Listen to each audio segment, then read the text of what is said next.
Nah, di pertemuan kedua ini kita masuk ke materi pertama yaitu switch. Nah, nanti kita akan belajar tentang apa saja sih. Nah, di sini kita akan belajar beberapa poin. Yang pertama itu apa sih itu switch? Nah, itu tuh switch itu apa ya? Kemarin saya sedikit sudah menyinggung tuh. Kemudian yang kedua adalah produknya Cisco Catalyst. Nah, kemudian yang ketiga switch pada oscillator. Jadi posisi switch di oscillator itu di mananya, dan yang terakhir adalah cara kerjanya seperti itu. Nah, apa itu switch? Nah, di sini nih. Ternyata secara definisi switch itu perangkat yang difungsikan menghubungkan antar komputer. Nah, jadi di sini sebuah perangkat ya, jelas perangkat yang difungsikan menghubungkan antar komputer. Jadi latar belakangnya itu ada komputer yang ingin saling berkomunikasi. Tentu kalau ada komunikasi itu lebih dari satu komputer, bahkan bisa lebih dari dua komputer kan.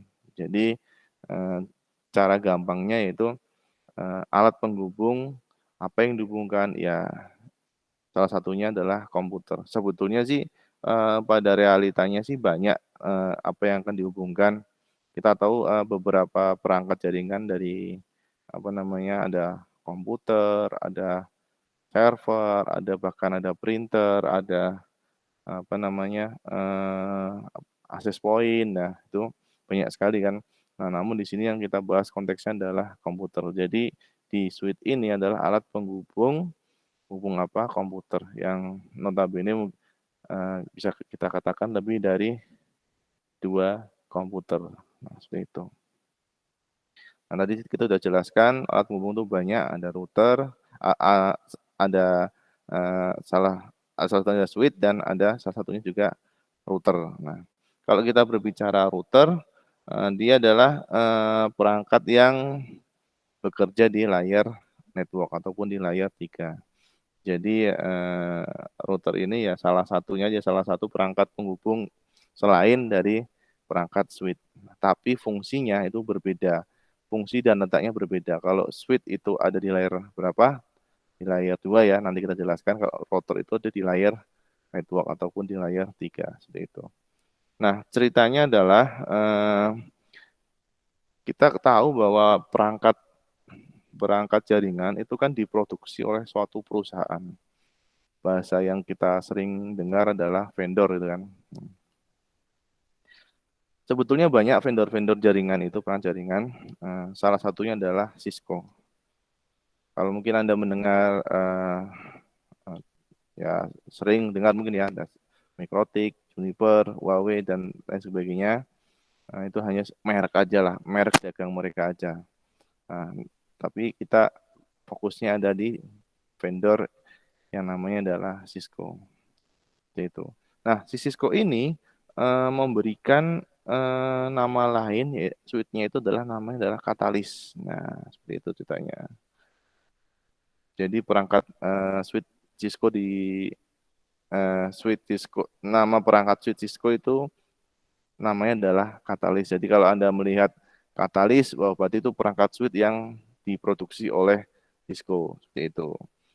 Nah, biasanya Cisco Catalyst ini diimplementasikan pada jaringan LAN. Nah, LAN Anda tahu kan, Local Area Network, seperti itu. Jadi dia basisnya ataupun koneksinya adalah Ethernet ya, ataupun kabel Ethernet lah, ETH, seperti itu.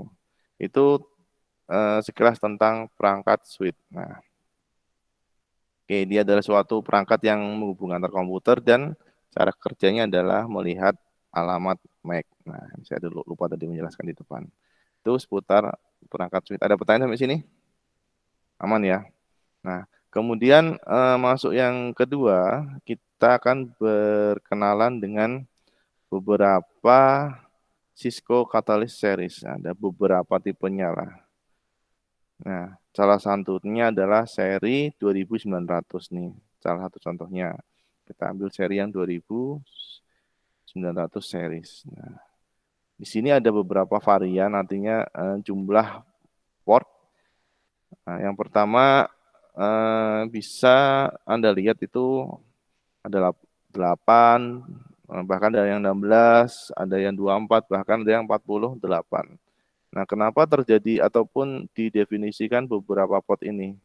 Alasannya apa? Alasannya adalah kebutuhan akan eh, topologi dari jaringan yang kita akan bangun. Nah, tadi kan di depan implementasi dari switch itu adalah local area network kan, berarti otomatis dia adalah koneksinya adalah kabel ataupun Ethernet. Nah, disinilah tempatnya ataupun interface-nya. Nah, ini ya di belakang.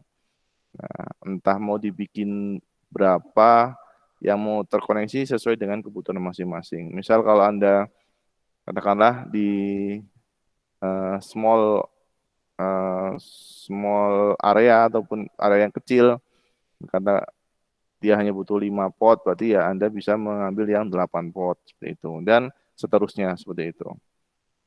Nah, untuk versi yang lebih canggih ataupun seri yang lebih tinggi itu ada namanya Disco Catalyst 6000 seri 6800. Nah, dari bentuknya udah berbeda ya. Nah, ngomong-ngomong masalah bentuk ini ada beberapa poin yang perlu Anda ketahui. Yang pertama bentuknya dia berupa fixed configuration, kemudian modular configuration, dan yang terakhir adalah stackable configuration. Nah, seperti itu. Kalau yang fixed configuration mungkin Anda sering lihat dia tuh biasanya terpasang di rak ya, di rak kalau di sini mungkin di lab komputer ataupun sekarang di lab PSD itu ada dipasang di rak. Jadi di sini tuh ini kalau di sini jumlahnya ada berapa nih? Satu, dua, tiga, empat, lima. Ada 5 switch. Nah, ini masing-masing ini ditempelkan ataupun digantungkan di suatu rak. Nah, seperti itu. Itu fixed configuration. Jadi itu bentuknya. Kemudian yang kedua bentuknya adalah modular. Yang di sini ada beberapa komponen modul yang tersusun ataupun terinstal sedemikian rupa sesuai dengan fungsi masing-masing. Nah, biasanya ini kelasnya itu kelas yang di data center lah, seperti itu. Kalau Anda pernah mungkin kerja praktek di seluler ataupun di data center, Anda sering lah melihat, ini pun pasti juga sering ya, tapi eh, yang ini biasanya di lingkup ruangan yang cukup apa ya, cukup kompleks, artinya jaringan di suatu jaringan core lah, gitu. Ini pun sama yang modul stackable ini, dia setiap switch bentuknya numpuk kayak gini, tapi ini lebih ke arah dia saling terhubung nih, ada koneksinya. Jadi seperti apa ya, paralel gitu ya. Nah, seperti itu mungkin fungsinya lebih ke hal-hal yang kompleks dalam menangani eh, komunikasi data di suatu jaringan seperti itu. Nah, umumnya kita menggunakan yang 2900 karena ada beberapa fitur. Yang pertama keamanannya, kemudian fitur quality of service-nya, kemudian di suite 2900 ini dia sudah portnya sudah Giga Ethernet-nya. Kalau Anda perhatikan di suite biasa, mungkin di suite rumah ataupun suite yang kalian pernah lihat di mana ya, di warnet lah katakan, itu kan biasanya kecil-kecil ya, merek D-Link, TP-Link itu kan biasanya kan masih fast Ethernet ya. Eh, jadi dia lebih kecil lah kelasnya daripada yang ini sudah kelasnya kelas untuk transfer data yang lebih besar. Nah, makanya dia ukurannya adalah giga seperti itu. Kemudian dia juga punya prosesor yang tinggi untuk processing datanya ya, ataupun pengolahan kinerja terutama, dan memiliki memori yang cukup besar untuk penyimpanan. Ini salah satu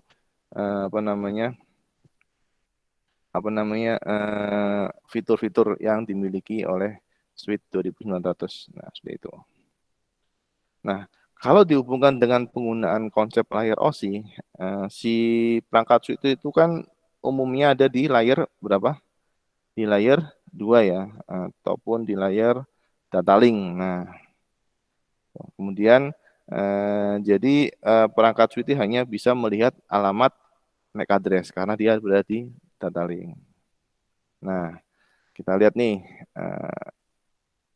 proses selanjutnya. Nah, karena dia berada di layar data link, dia hanya melihat informasi MAC-nya, tidak sampai ke alamat IP ataupun layer 3. Nah, bagaimana untuk yang switch bisa sampai ke layer 3? Ya itu dia menggunakan multi layer switch. Nah, dia di switch multi layer switch ini tidak hanya di layer 3 aja, tapi operasinya bisa sampai ke layer 7. Kalau dari susunannya kan ada yang fisikal, data link, sampai ke level aplikasi lah, layer 7 seperti itu. Jadi perangkat multi layer switch ini bisa digunakan untuk tujuan filtering ataupun memfilter suatu aliran data ataupun data traffic berdasarkan aplikasi yang digunakan. Misal memblokir web gitu kan, ada proses routing juga bisa seperti itu. Nah, seperti itu. Jadi di bab awal ini kita hanya berkenalan tentang switch yang pada umumnya berada di layer 2 ataupun di layer data link seperti itu. Oke. Nah, nanti kalau kita membahas multi layer switch nanti langsung ke implementasinya. Seperti itu biar kita fokus dulu untuk memahami switch yang berada di layer 2 seperti itu. Ada pertanyaan sampai sini terkait tadi apa itu switch, kemudian ada serinya, kemudian ada switch di OSI layer tuh posisinya di mana? Ada pertanyaan sampai sini? Aman ya? Nah, kemudian kita masuk ke cara kerja switch. Nah, seperti ini nih. Jadi yang paling penting dia punya konsep dasar terutama ya adalah melihat alamat MAC. Nah, melihat alamat MAC. Cara melihat informasi alamat MAC yang tersimpan adalah di dalam suatu header frame. Nah, suatu header frame. Header itu berarti kayak apa kita beli paket itu kan. Biasanya paket itu kan diberikan label kan, label alamat, pengirim siapa. Nah, disitulah identitas MAC itu ya identitas dari siapa untuk siapa gitu kan. Nah, itu namanya header frame, identitasnya lah itu. Nah, cara melihat MAC itu, cara melihatnya ada di tabel MAC. Nah, tabel MAC itu berada di dalam suite. Nah, seperti itu ya. Jadi MAC address itu dicatat di dalam suatu tabel. Tabelnya apa? Namanya tabel MAC address. Posisinya di mana ataupun di mana keberadaan tabel MAC itu, keberadaannya ada di suite seperti itu. Nah, kemudian poin yang kedua adalah dalam melakukan penerjemahan ataupun mencari identitas MAC address, ada suatu proses ya. Prosesnya yang digunakan adalah menggunakan protokol ARP. Nah, ada yang tahu ARP itu apa?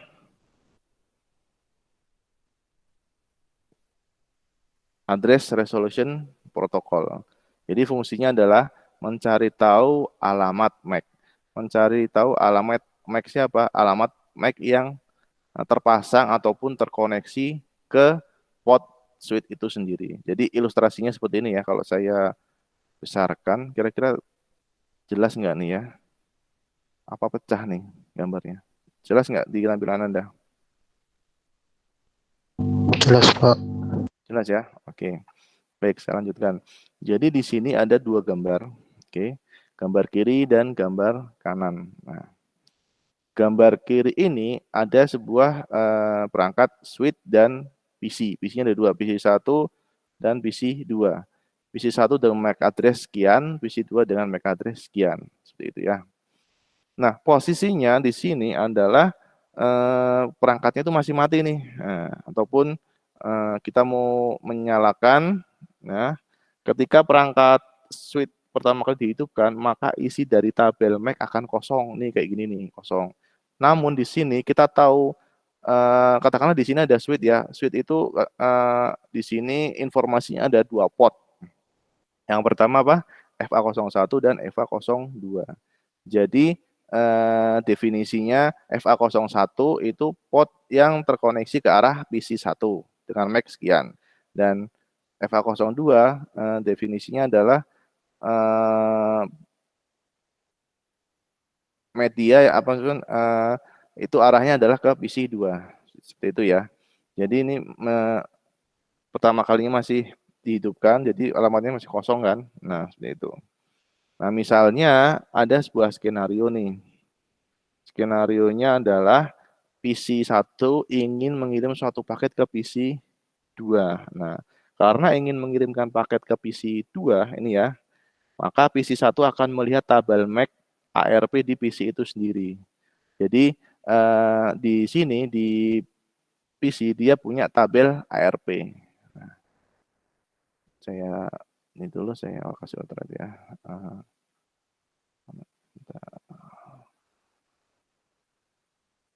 Saya lupa.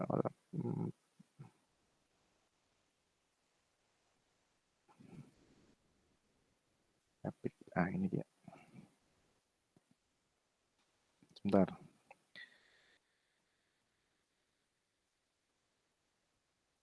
Oke. Nah, di sini tadi tabel MAC berada di mana? Berada di suite.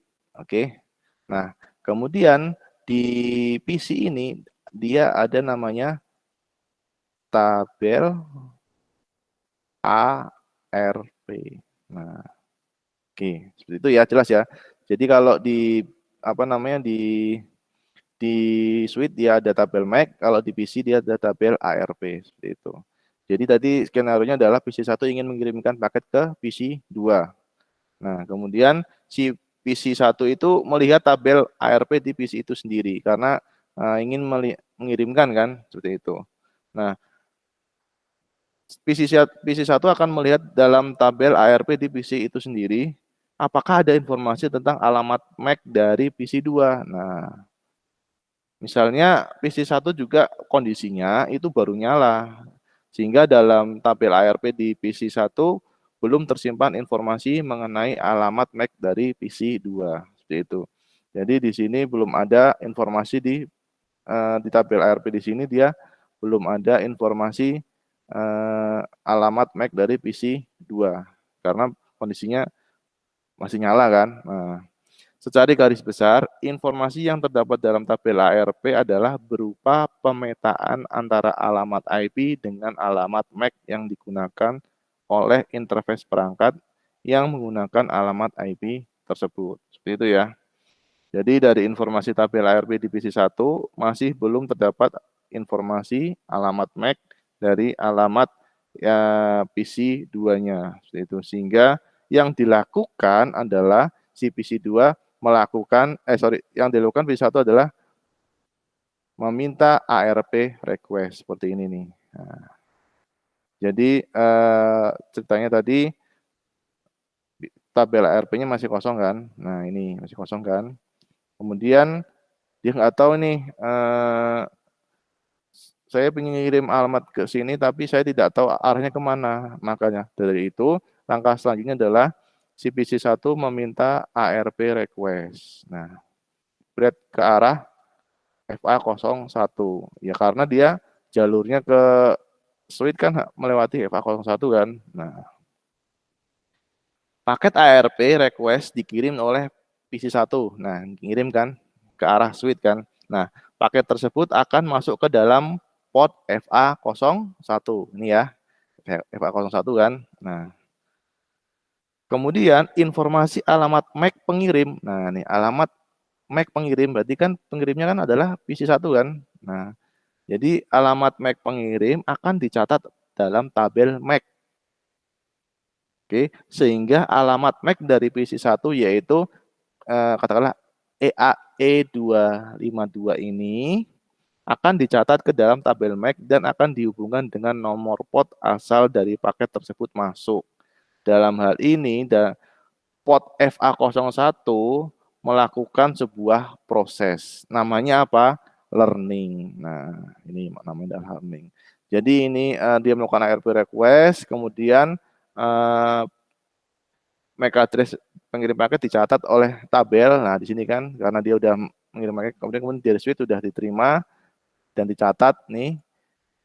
Jadi FA01 kan dari PC1 dia arahnya dari PC1 dengan MAC address E252. Di switch itu dia melakukan proses learning, artinya menerima informasi ada kedatangan paket dari arah FA01. Nah, itu learning. Nah, paham ya? Nah, ketika sebuah alamat MAC dari komputer pengirim paket sudah dicatat, ini sudah dicatat ya di sini ya, sudah dicatat, maka kemudian perangkat switch akan memberikan batasan waktu. Nah, istilahnya sih batasan waktu itu namanya adalah edging. Jadi si edging ini memastikan bahwa koneksi ataupun informasinya masih nyangkut ataupun masih terhubung. Nah, kalau misalnya si PC1 katakanlah down ataupun mati ataupun kabelnya lepas, interface-nya tidak ada yang koneksi, maka informasi MAC yang berada di tabel MAC di switch itu akan hilang. Makanya disebut edging, batasan waktu. Kalau selama dia masih connect, ya akan mencatat. Kalau dia udah nggak connect, berarti hilang MAC address-nya secara otomatis. Tidak. Oke, itu ya. Nah, setelah paket diterima, ini kan sudah diterima nih, berarti dia sudah ada informasinya sudah berada di sini kan, sudah berada di switch kan, paketnya kan. Nah, si switch itu melakukan flooding. Nah, flooding itu apa? Semacam broadcast. Nah, ini loh, saya ada suatu paket dari PC1 ini tujuannya ke suatu alamat IP di FA02 ataupun di intinya mengirimkan suatu paket ke arah PC2 kan. Nah, kemudian dia di sheet itu akan floating. Nah, pas kebetulan di sini cuma ada dua aja. Artinya floating itu dia membroadcast ke semua pot. Yang penting ini loh saya ada paket ini disebarkan. Siapa yang punya? Nah, cara penyebarannya dia menggunakan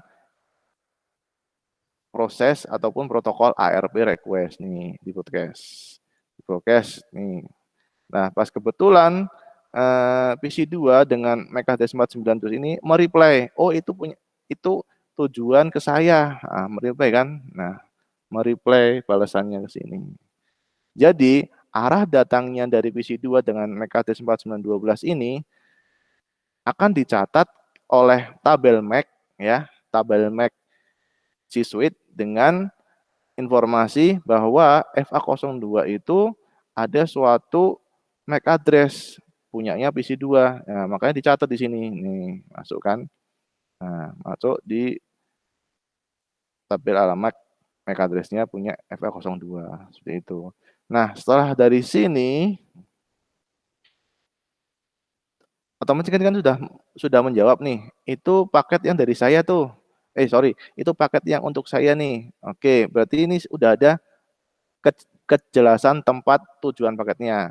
Nah, dia mengirimkan informasi lagi ke sini dengan menggunakan proses selective forwarding. Nah, jadi dia dari situ itu, oh ini sudah ada tujuannya. Dia langsung mengembalikan ke FA02 ataupun ke arah PC1 seperti itu. Nah, jadi tadi kan pada saat menerima paket dari PC1 dia kan melakukan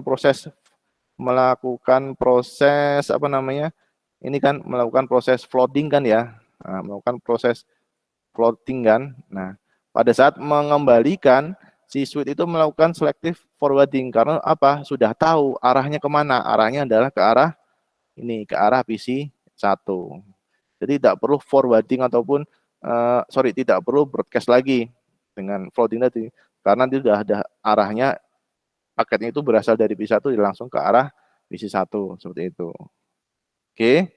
Nah, selain menerima frame dalam kondisi baik atau tidak masalah, perangkat switch juga bisa mendeteksi adanya frame yang rusak. Artinya ini kan ada suatu paket yang harus dikembalikan lagi ke asalnya kan. Nah, paket itu kan tidak seutuhnya ataupun paket itu ada juga mengalami kerusakan ataupun cacat kan. Nah, si switch itu punya fitur ataupun mendeteksi frame paket yang akan diteruskan dengan cara CRC. CRC. Apa itu? Cyclic Redundancy Check ya, itu. Yang digunakan oleh perangkat switch untuk mendeteksi adanya frame yang rusak ketika ada frame yang masuk ke dalam port switch. Nah, seperti itu. Jika frame-nya rusak, maka secara otomatis frame tersebut oleh perangkat switch akan dibuang. Nah, kalau ini katakan ada ya paket yang datang ke sini, ini paket datang ini ya, kemudian mau teruskan di sini, ternyata ininya tuh rusak. Dicek oleh si R sini rusak, ya paket kan dibuang ataupun di drop. Nah, seperti itu. Nah, proses jika frame itu yang rusak itu dibuang, itu namanya proses dari filtering. Nah, proses membuang paket yang rusak itu dibuang, seperti itu. Kalau misalnya paketnya bagus ya langsung diteruskan ke PC 1 ataupun dikembalikan lagi ke sumbernya yaitu PC 1 seperti itu. Oke. Jadi kira-kira seperti itu ya prosesnya. Yang pertama si switch itu melakukan learning dulu. Apa sih learning itu? Dia mendeteksi ada satu paket yang masuk di suatu port. Nah, kemudian arah datangnya itu akan dicatat. Sesuatu yang masuk itu akan dicatat apa sih nih? Yang masuk adalah suatu alamat MAC. Nah, dicatat ke dalam tabel MAC. Nah, kemudian kalau misalnya masih terkoneksi, dia akan memberikan apa namanya? Akan memberikan tempat di tabel MAC-nya. Tapi jika ini koneksinya putus, dia akan melepas. Nah, disitulah dia memberikan batasan waktu yang diberi nama adalah edging.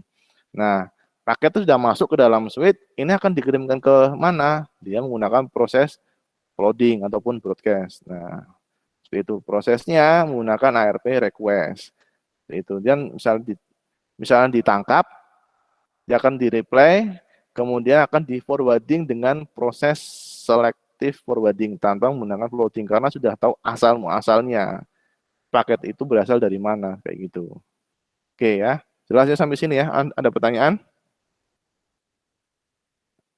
Itu terkait apa namanya cara kerja switch seperti itu ya. Oke, saya lanjutkan. Nah, ini tadi ya tabel MAC dan tabel ARP. Jadi kalau di switch itu tabel MAC, kalau di komputer itu dia tabel ARP seperti itu ya. Nah, alur kerjanya ini sudah saya jelaskan tadi, learning dan edging. Cek alamat sumber, learning dengan edging, kemudian filtering forwarding, kalau cocok ya diteruskan, kalau tidak cocok ya dibuang ataupun ada yang cacat dibuang. Seperti itu ya. Ini flowchartnya seperti ini. Ceritanya tadi sudah saya jelaskan di depan. Oke. Ada pertanyaan di sini? Selesai. Ada pertanyaan?